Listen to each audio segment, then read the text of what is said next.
initiation et musique en Afrique noire. La vie musicale dans les sociétés initiatiques. Musique, poésie chantée et danse chorégraphique. Aspect symbolique, thématique, poétique, musical, chorégraphique. Et alors, parmi les chants des jeunes gens, il y a des chants qui on peut dire des chants qui tiennent liés de gymnastique. Par exemple, la danse de Diréré, c'est une danse des captifs Peuls, mais que de nobles peuvent danser.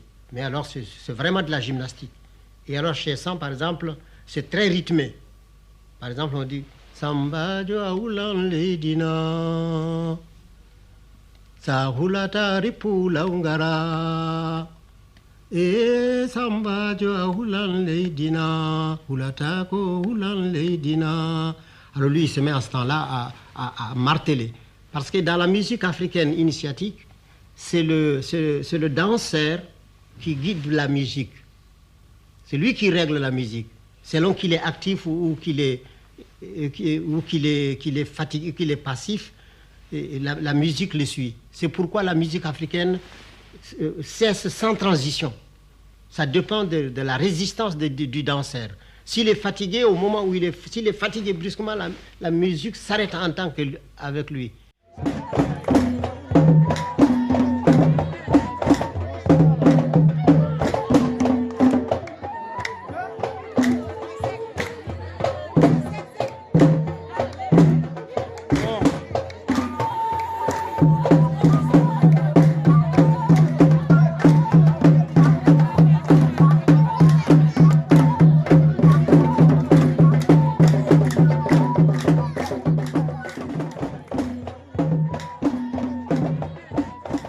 Alors ce poème, ça veut dire Samba jo aulan ledina, sa hulata ripula ungara, yimno be garande fumbi, Samba jo takula lediko, mi haurali e mabe halapai, Samba jo kula ledika, pori pori anawara. Alors tout le monde répond Samba jo aulan ledina, hulata ko ripula ungara. Elle dit le premier fils de son père, as-tu peur de la terre? Si tu n'as pas peur de la terre, saute et danse, donne deux coups de pied à la terre et que je vois tes talons soulever la poussière. Elle dit, une telle m'a dit que tu as peur. Alors on nomme une jeune fille pour laquelle le type peut avoir du béguin. Elle lui dit, une telle m'a dit que tu as peur. Alors lui il répond, je n'ai pas peur pourvu que le battement de vos mains soit en cadence. Alors, tenez la cadence, me voilà venir. Alors là, il commence.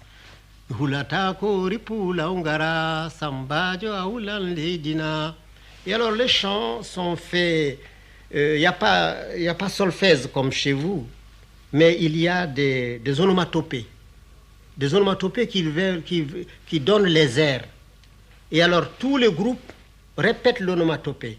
Alors, le poète entre, et puis immédiatement, comme tout est improvisé, alors il improvise en suivant le rythme que les autres tiennent.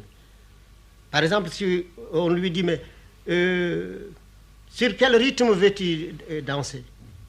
Il dit, je vais danser sur le rythme de Sambadio. Alors là, il chante ce que je viens de dire.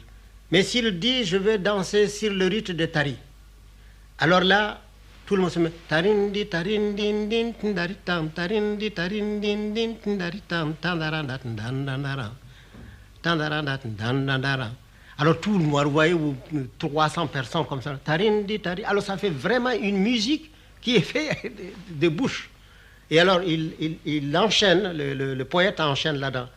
Bailel jabate bailel sambalana. Tarindi tarindindi midoima tarindi tarindindi sapoeta ton fatuma be iyo nyale o samba iyo tarindi tarindindi darita. Alors c'est la réplique. Ou bien les autres disent c'est ere. Alors là il dit ere de ere nana injo ere nana sajode, qui ne veut absolument rien dire. C'est comme si on dit tra la la la la la la la la la la tra la la la la. Mais ça permet au poète d'enchaîner.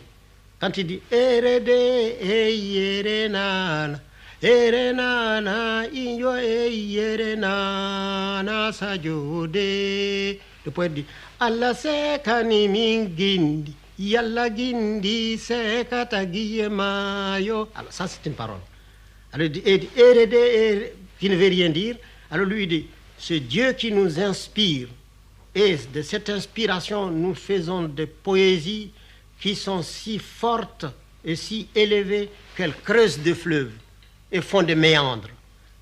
Allah se kaniming gindi, yalla gindi se katagiyema yo sajode, et ainsi de suite. Alors vous en avez toute une gamme pour montrer comment les chansons sont conservées.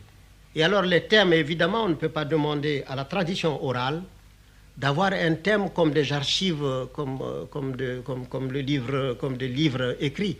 Et alors, mais il y a des thèmes, il y a des étages, il y a des développements qu'on ne peut pas.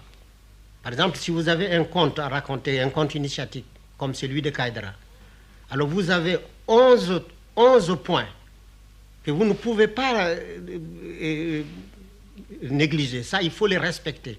Mais le développement, le paysage que vous mettez, ça dépend des gens auxquels vous parlez.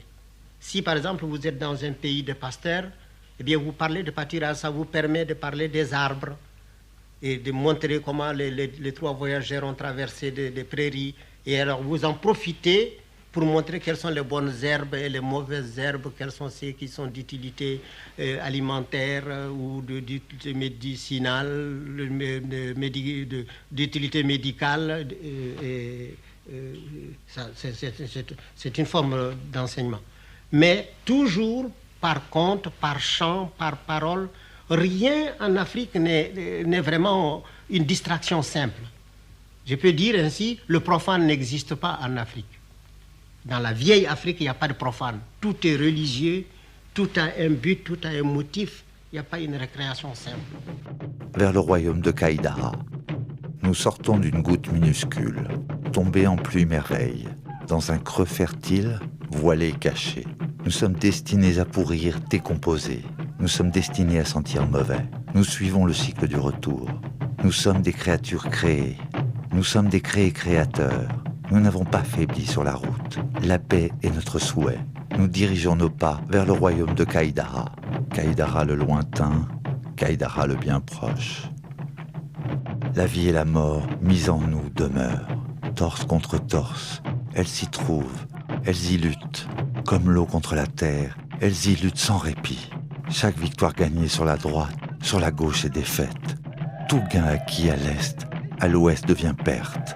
Notre fin de connaître est un feu toujours ardent, le vent de ton savoir.